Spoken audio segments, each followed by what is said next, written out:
소요리 문답 제7문 하나님의 작정에 대한 부분을 함께 말씀을 나누려고 합니다. 우리 7문 한번 띄워주시겠어요? 질문이 이렇게 시작하죠. 하나님의 작정이 무엇입니까? 우리 답변을 다 같이 한 목소리로 함께 읽겠습니다. 하나님의 작정은 그분의 뜻대로 계획하신 영원한 목적입니다. 그 목적을 따라서 하나님께서는 일어나는 모든 일을 자기의 영광을 위하여 미리 정하셨습니다. 읽기는 읽었는데 어렵죠. 예, 참 어렵습니다. 이 작정이 무언가? 이 작정이라는 단어를 잘 쓰진 않지만 그래도 교회 안에서 가끔 가다가 써요. 그렇죠? 근데 이제 세상 속에서도 이 작정인 단어를 오늘날 이렇게 많이 우리가 자주 접할 수는 없지만 그래도 어느 정도 많이 이렇게 살다 보면은 이 단어를 좀 접했을 거예요. 우리 청년들처럼 젊은이들은 이 작정이라는 단어를 또 안 들어봤을 수도 있고요. 그러나 이 작정, 사전적인 의미로는요, 이 작정이 이렇게 됩니다. 마음속으로 단단히 결정하는 것. 이게 작정이에요. 그렇죠? 그래, 내가 그것을 이뤄야지, 해야지. 어쩌면 우리가 마음속으로 무언가 단단히 결정하는 것. 이게 바로 작정이죠. 그런데 하나님의 작정은요, 실질적으로 하나님께서 이미 그 마음속에 하나님도 뭔가 단단히 결정하신 거죠. 하나님께서 다짐하신 거죠. 근데 이 하나님의 이 작정이라는 단어를 쓸 때는 언제 쓰냐면 하나님이 세상을 창조하시기 이전에 하나님이 작정을이라는 단어를 써요. 그러니까 하나님이 이 세상을 창조하기 이전에 하나님은 이미 세상과 하나님의 뜻을 이룰 수 있는 모든 것들을 그의 안에서 스스로 다 계획하시고 뜻하시고 정하셨지요. 즉 하나님은 이렇게 창조할 거다라는 것을 작정하셨고요. 창조 후에 인류의 타락을 하신 하나님은 내가 이와 같은 방법으로 그들을 구속할 것이다. 하나님은 작정하셨고요. 그들을 구원한 이후에 이 세상은 내가 이렇게 끝낼 것이며 내가 정말로 새 하늘과 새 땅을 다시금 이렇게 온전히 회복할 것이다. 이 모든 것들이 창조 이전에 하나님은 그의 뜻 안에서 모든 것들을 이미 다 마음속에 결정하셨다라고 할 때 작정이라는 단어를 쓰게 됩니다. 그래서 성경에 보면은 이 하나님의 작정 이렇게 바로 구체적인 이 단어가 똑같은 단어가 나타나지 않지만 이것을 의미하는 여러 성경 구절들이 있어요. 그 중에 하나가 에베소서 1장 9절 말씀이죠. 에베소서 1장 9절 말씀 우리 한번 읽어보겠습니다. 그 뜻의 비밀을 우리에게 알리신 것이요 그의 기뻐하심을 따라 그리스도 안에서 때가 찬 경륜을 위하여 예정하신 것이니 즉 하나님께서 그 뜻의 비밀 하나님이 뜻하신 것에 대한 오묘하고 우리는 알 수 없지만 그 비밀을 하나님이 역사 속에서 계속적으로 우리에게 알려주고 계세요. 그리고 그 구원의 예수 그리스도 안에 구원의 그 놀라운 과정 속에서 하나님은요 때마다 그것을 우리에게 보여주고 있다라고 성경은 말하고 있고요. 에베소서 1장 11절에는 다음과 같이 기록되어 있습니다. 함께 했습니다. 모든 일을 그의 뜻의 결정대로 일하시는 이의 계획을 따라 우리가 예정을 입어 그 안에서 기업이 되었으니.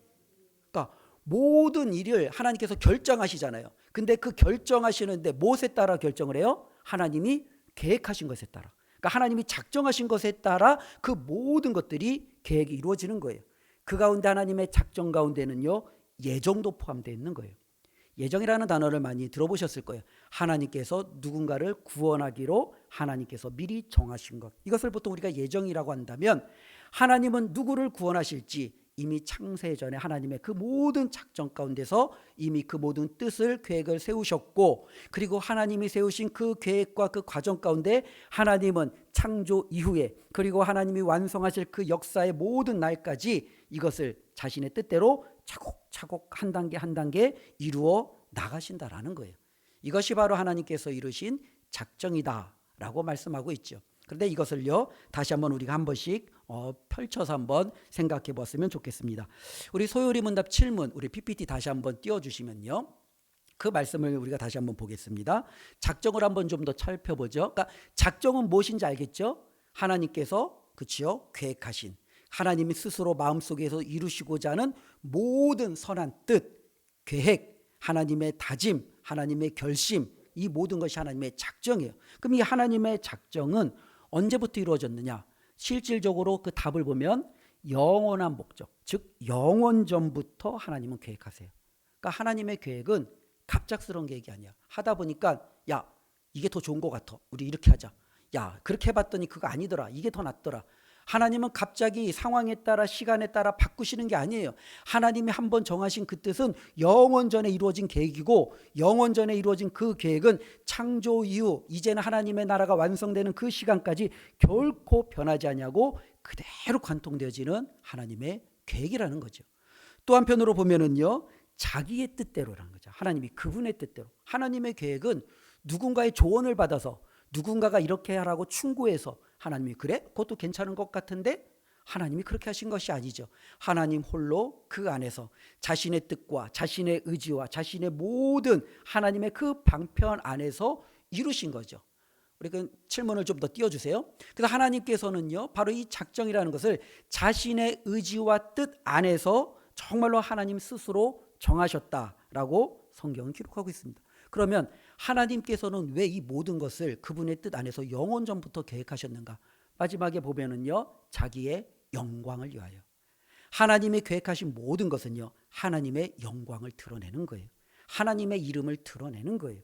하나님은 창조를 통해서 그의 영광을 드러내시고 하나님은 저와 여러분들을 구원하심으로 그의 영광을 드러내시고 하나님은 우리의 삶을 통해서 그의 영광을 드러내시고 하나님은 이 땅에 존재하는 모든 피조세계를 통해서 그의 영광을 드러내시는 거예요.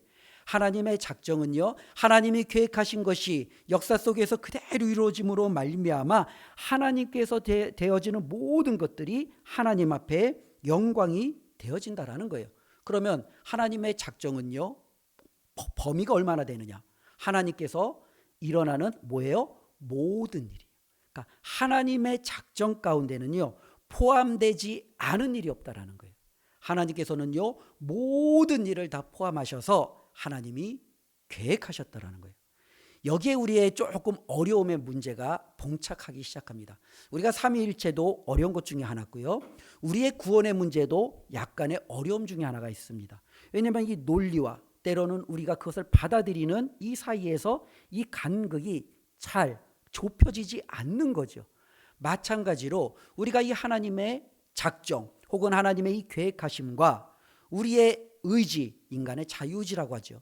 이것이 때로는 잘 융합되지 않는 것 때문에 우리가 어려워할 수도 있어요. 그래서 어떠한 분들은 이 하나님의 작정을 상당히 비난하기도 합니다. 야, 하나님이 미리 작정하신 대로 다 이루어지면 야, 그러면 나머지 그 모든 게 기계지. 하나님의 마음대로 하면 어차피 내가 막 살아도 어차피 하나님의 작정대로 될 거 아니야. 하나님의 뜻대로 될 거 아니야. 하나님이 그 사람을 구원하기로 예정하셨다면 그 사람이 곁길로 가도 하나님이 그를 어떻게든 구원해내실 거 아니야. 그러니 뭐 우리가 마음껏 살아도 되네.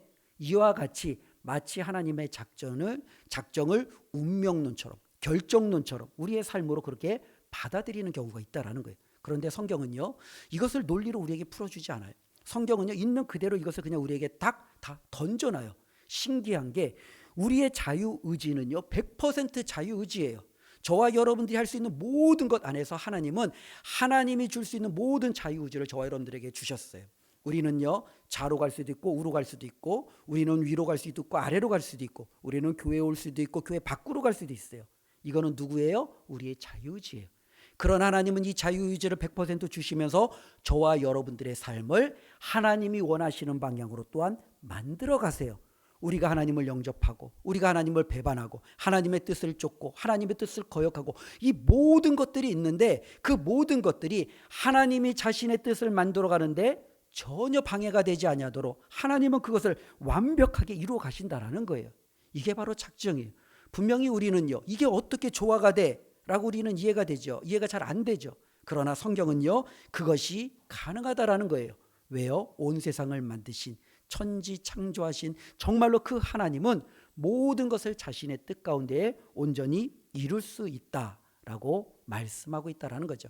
그래서 작정이라는 것은 하나님께서 그분의 뜻대로 계획하신 영원한 목적, 때로는 그분의 계획이라는 것을 우리가 기억한다면 저와 여러분들의 삶은 하나님 앞에 우리의 모든 삶이 다 담겨져 있다라는 것을 우리가 생각하시면 됩니다. 이 하나님의 작정이 그러면 우리에게 주는 뭔가 교훈이 있을 거 아니에요? 하나님의 작정을 우리가 그럼 어떻게 받아봐야 될까? 우리는 이렇게 바라볼 수 있는 거예요. 세상에서 일어나는 모든 것들은 우연이 아니라는 거예요.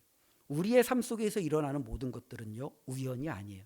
다 하나님의 뜻과 계획 가운데 있다라는 거예요. 우리가 잘 아는 대로 모든 것이 합력하여 선을 이룬다라고 하셨잖아요.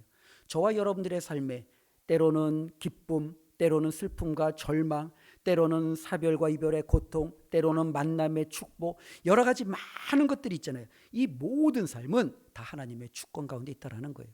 내가 선택하는 것이 어디가 됐든 그 선택도 다 하나님의 뜻 가운데 있다라는 거예요.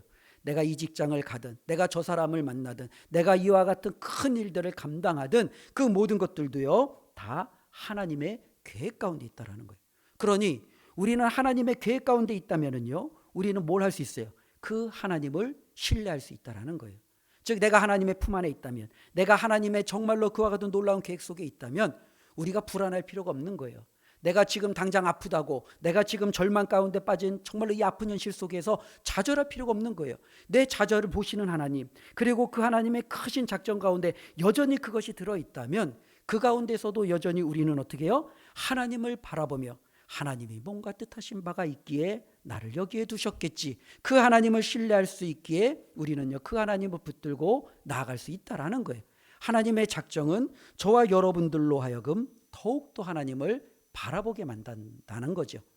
또 한편으로는요, 그렇기 때문에 이 하나님의 작정을 우리가 알게 되면 우리의 모든 삶은 하나님께 영광이 되어야 돼요. 이게 바로 하나님의 작정을 받아들이는 우리 그리스도인들의 삶의 모습이죠.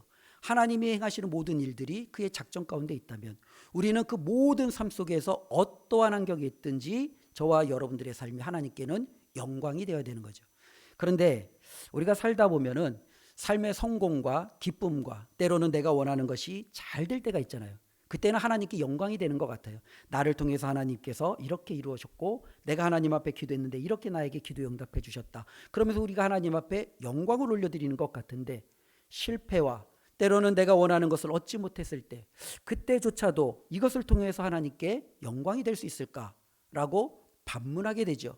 그런데 성경은요, 그것조차도 하나님께 영광이 될 수 있다라는 거예요. 특별히 어떠한 사람은요, 실패해요. 고난 중에 있어요. 뜻하지 않는 어려움을 겪어요. 그러나 그 가운데서도 여전히 하나님을 바라보며 그 하나님을 붙들고 살아가는 그 삶을 지키고 있어요. 그것을 바라보면서 수많은 사람들이 하나님의 영광을 바라보는 거죠. 어떤 사람이 암에 걸렸어요. 어떤 사람은 이 암에 걸리면서 젊은 나이에 왜 하나님이 나에게 이와 같은 고통을, 하나님 앞에 원망하고 좌절하고 이제 내 생명에 대해서 불안해하며 하루하루를 살아갈 수 있죠. 근데 어떤 사람이 암에 걸렸어요. 그런데 그는 수술을 앞두고 하나님을 원망하는 대신 입원하는 중에도 찬양하고, 입원하는 중에도 옆에 있는 다른 환자들에게 복음을 증거하고, 하나님께서 자신에게 주신 정말로 그 평안함과 어떠한 상황 속에서도 내가 하나님을 높이겠다라는 그와 같은 믿음의 고백을 드릴 때 사람들은요, 그를 보면서 다르게 어쩌면 충격을 그들은 먹을 수 있겠죠. 어떻게 저렇게 절망 가운 상황 속에서 하나님을 원망하지 않을 수 있을까? 어떻게 저 상황 속에서도 복음을 전할 수 있을까? 많은 사람들이 어쩌면 그를 바라보면서 감동을 받고 하나님을 다시 한번 기억하게 되고 그가 믿는 하나님을 떠올리게 된다면 그것이 바로 하나님 앞에 영광이 되는 거죠. 어떤 사람은 사업을 했습니다. 실패를 겪어요. 좌절이 되죠. 일어서기가 너무너무 어려워요. 그러니까 온갖 유혹이 많이 오죠. 내가 실패한 이유가 뭔지 알아요. 그때 내가 한번 저 사람을 속였더라면, 그때 내가 한번 이렇게 한번 조작했더라면, 내가 정말로 그때 실패하지 않은데 근데 또다시 그와 같은 기회를 겪게 돼요. 그때도 그는요, 자신의 그 실패를 알매도 불구하고 여전히 잘못된 방법을 사용하지 않는 거죠. 여전히 정직하게 사업하려고 하는 거예요. 여전히 하나님 앞에 나아가며 믿음 안에서 기도하며 몸부림치는 모습을 보이는 거예요. 사람들은 그를 통해서 하나님 앞에 영광을 올려드리는 거죠. 어떻게 저렇게 저 사람은 저렇게 힘든 상황 속에서도 여전히 정직할 수 있을까? 여전히 하나님을 바라보며 하나님을 기댈 수 있을까? 그 모든 것이 바로 그에게 정말로 나타나는, 그가 하나님 앞에 드릴 수 있는 최고의 삶의 모습이라는 거예요. 즉 하나님의 이 작정을 안다면 저와 여러분들이 존재하는 이 모든 것들은요, 하나님 앞에 온전한 영광을 돌릴 수 있다는 것을 우리가 기억하며 살아갔으면 좋겠습니다. 특별히 우리가 이제 살아가는 삶뿐만 아니라 우리가 존재하는 모든 삶에 우리가 사용하는 도구도 마찬가지예요. 우리가 사용하는 이 모든 도구도 하나님 앞에 이것이 다 영광이 되어야 돼요. 그런데 실질적으로 그렇게 되지 못한 경우들이 참 많이 있다라는 거예요. 교회의 역사 속에서 보면 제가 뭐 몇 번 말씀을 드렸지만 교회 안에 악기가 들어오는 것이 굉장히 시간이 오래 걸렸죠. 드럼 들어오는 것 엄청나게 오래 걸렸죠. 기타가 들어오는 것 엄청나게 오래 걸렸죠. 사람들은 드럼과 기타가 들어오는 것을 반대했어요. 어떻게 세상 음악이 교회 안에 클럽에서나 술집에서나 띵가띵가 하던 것이 교회에 들어와서 하나님을 찬양할 수 있는가? 사람들은 반대했어요. 그러나 지금은요. 우리는 모든 악기로 하나님을 찬양해야 된다는 것을 알고 있지요. 때로는 여성이라는 존재가 교회 안에서도 상당히 무시된 적이 많았지요. 교회 안에서 여성을 직분자로 세우는 것이 정말로 얼마 되지 않아요. 교회 안에 권사님으로 세워진 것이 얼마 되지 않았지요. 예전에는 권사님들도 다 남자였지요. 그러다가 이제 권사님들도 세워진 지 얼마 되지 않았습니다. 요즘에는 교회 앞에서 찬양 인도자들도 여성분들이 많이 서죠. 어디 감히 여자가 예전에 그치요? 교회 이 단상 앞에서 찬양 인도를 할 수 있어요. 예전에는 여성이 앞에 서는 것 자체도 뭐랄까요? 교회는 반대했죠. 여자가 교회에서 가르치는 것도 반대했어요. 그러나 지금 뭐예요?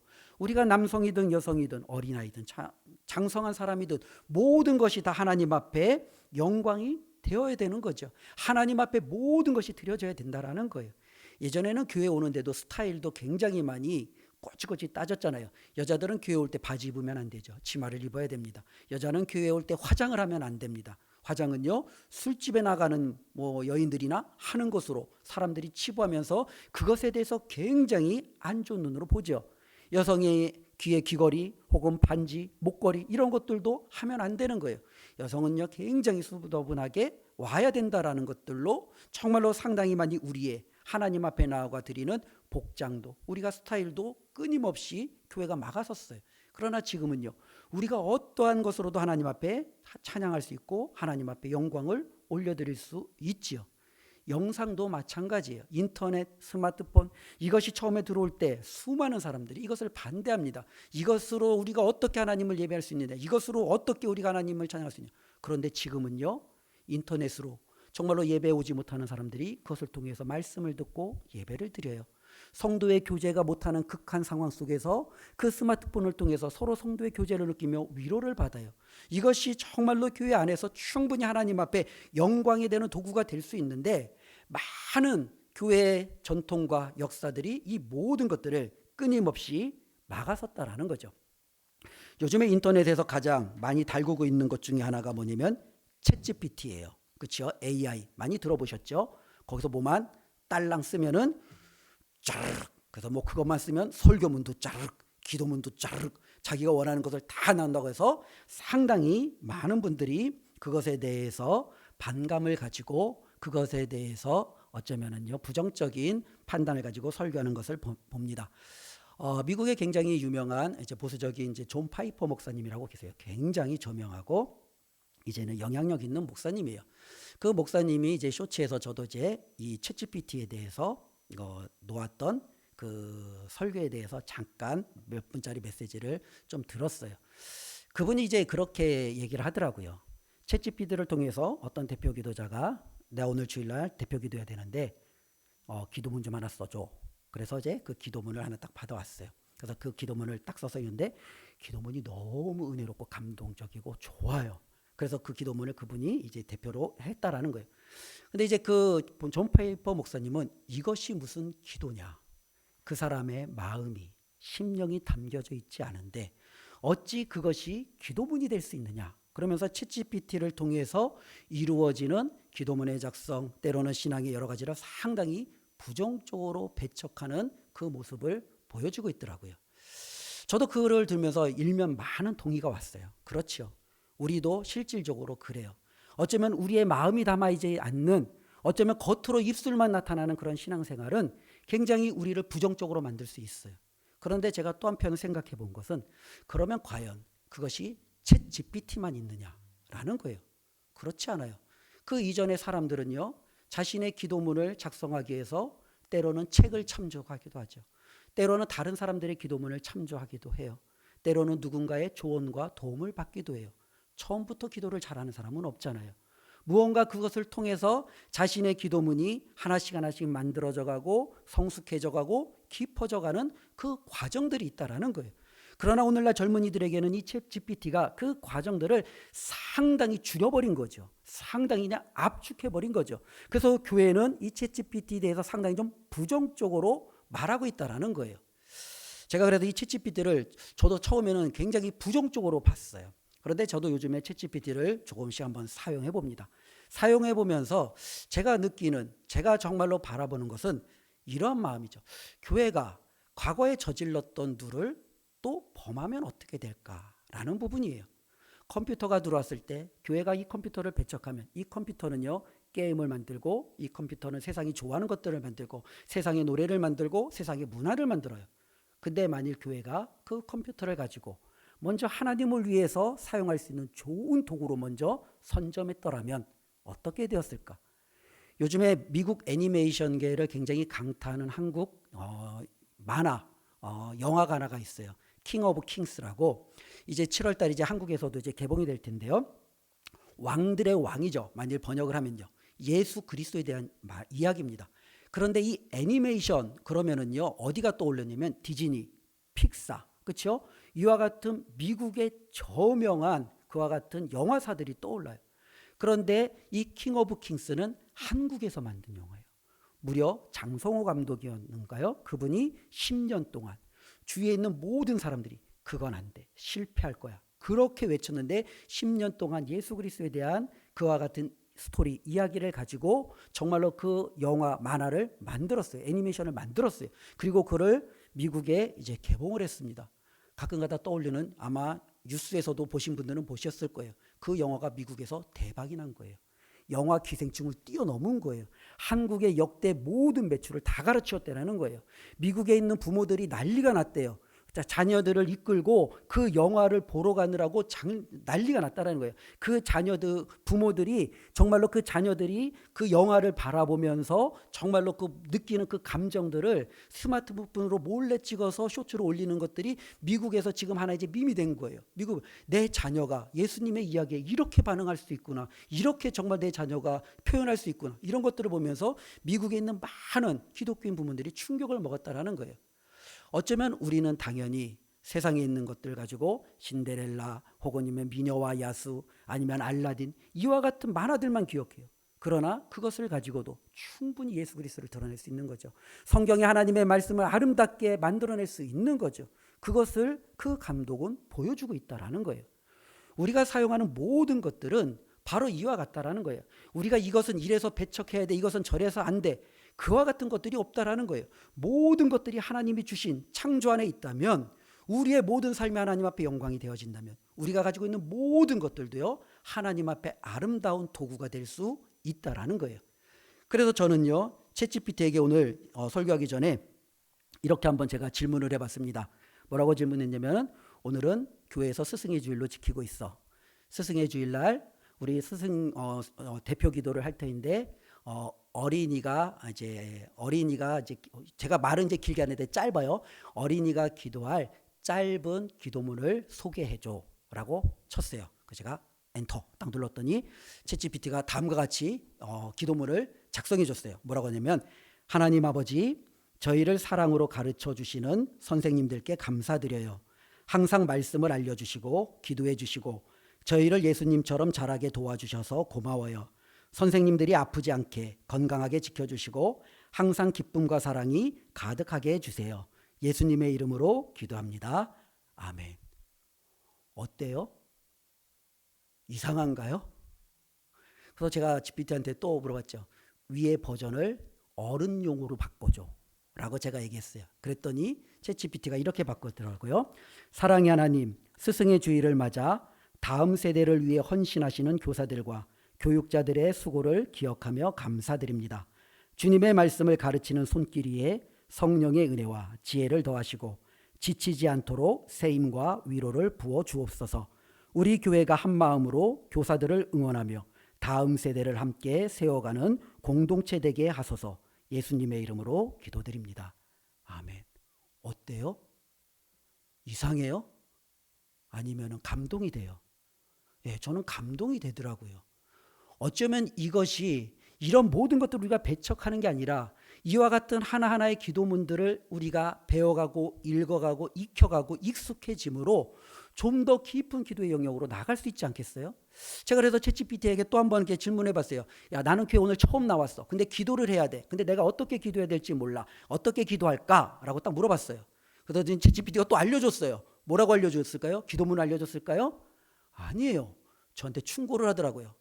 기도하는 데 있어서 중요한 것은 형식이 아니라 당신의 진심 어린 마음입니다. 어떠한 단어가 됐든 하나님 앞에 진실된 단어로 표현해 보세요. 이렇게 조언을 하더라고요. 이와 같은 것들을 바라보면 우리가 이런 모든 것들을 그냥 틀렸어, 이거는 잘못돼서 다 배척하는 게 옳으냐? 저는 그렇다고 보지 않는다라는 거죠.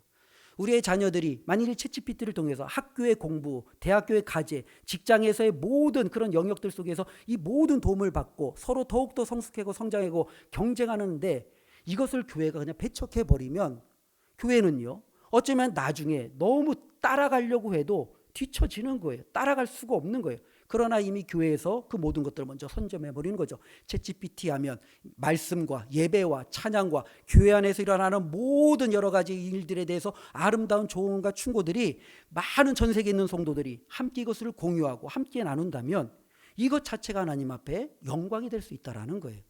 우리가 살아가는 삶은요, 바로 이와 같다라는 거예요.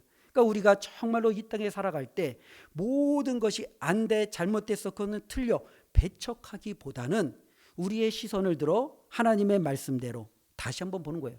이 세상에서 일어나는 모든 일들은 하나님의 작정 가운데 있는 거예요. 챗GPT가 됐든 그 이후에 일어나는 또 다른 AI의 그 이상의 것이 됐든 모든 것은 하나님의 작정 가운데 다 들어있을 거예요. 우리는 고민하는 거예요. 이후에 일어나는 이 모든 것들을 가지고 나는 하나님 앞에 어떻게 영광 돌리는 삶을 살까 고민하는 거죠. 젊은이들도 고민하고 장년들도 고민해서 그것을 가지고 하나님 앞에 우리가 아름답게 살아간다면 그것이야말로 하나님이 기뻐하시는 삶이 아니겠습니까? 우리 안에 일어나는 기쁘고 슬프고 어려운 일 때 어쩌면 그와 같은 것뿐만 아니라 내 주위에 있는 수많은 도구들과 수많은 것들도 가지고 내가 하나님을 위해서, 주를 위해서 아름답게 쓰고자 하는 이와 같은 노력들이 우리 가운데 있다면 그것이 바로 하나님 앞에 영광이 되는 줄로 믿습니다. 그래서 우리 모든 성도님들이 오늘 말씀을 통해서 그래, 이 땅에 존재하는 모든 것들, 일어나는 모든 일들은 다 하나님의 작정 가운데 있어. 그러니 우리가 그중에 이건 안 돼, 이건 틀렸어, 버려. 아니에요. 그것을 가지고 그게 혹시 방향이 잘못됐다면 내가 이것을 통해서 어떻게 하나님 앞에 영광이 되게 할까? 그렇게 우리가 정말로 하나님의 뜻을, 하나님의 정말로 그 계획을 맞추어 가려고 노력함으로 정말로 우리 자신을 바꾸고 교회를 바꾸고 나아가서는 정말로 이 사회를 변화시키려고 애쓰는 그와 같은 삶의 모습이 우리 모두에게 넘쳐나시기를 주님의 이름으로 축원을 드립니다. 기도하겠습니다. 하나님 감사합니다. 오늘도 말씀을 통해서 하나님께서 이 땅을 하나님의 영원한 계획 가운데 창조하시고 또 하나님이 작정하신 뜻에 따라 이루어 가심을 우리가 살펴보았습니다. 이 세상에서 존재하는 모든 것이 하나님과 상관없이 존재하지 않는다라는 그 사실을 우리가 가슴 깊이 새기며 하나님, 우리가 어떻게 이 모든 것으로 나의 모든 삶으로 하나님 앞에 영광을 올려드리며 살까 고민하고 또 아버지 하나님 정말로 배워나가며 하나님 앞에 힘있게 살아가고자 결단하는 저희들이 되도록 주여 도와 주시옵소서. 예수님의 이름으로 기도드리옵나이다. 아멘.